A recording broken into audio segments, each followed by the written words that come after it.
A virtual office can be presented in a lot of different ways. So for us, our standard is like a Dell Latitude series laptop, probably one of the 5 series ones. They're fast, they're capable, they come with a nice high definition screen. But then we get this really killer dock that goes with it that can actually charge the laptop, but will also drive up to 2 4K screens on it. So for our remote engineer, he ends up having a Latitude 5580. Not that you really care about the numbers, but he has a really nice laptop that's then connected to 2 high-def screens.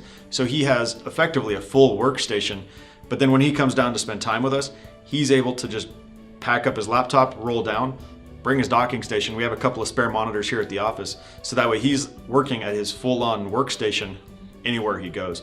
He can work at the airport, he can work at the office, he can work at his house, allowing us to really go above and beyond.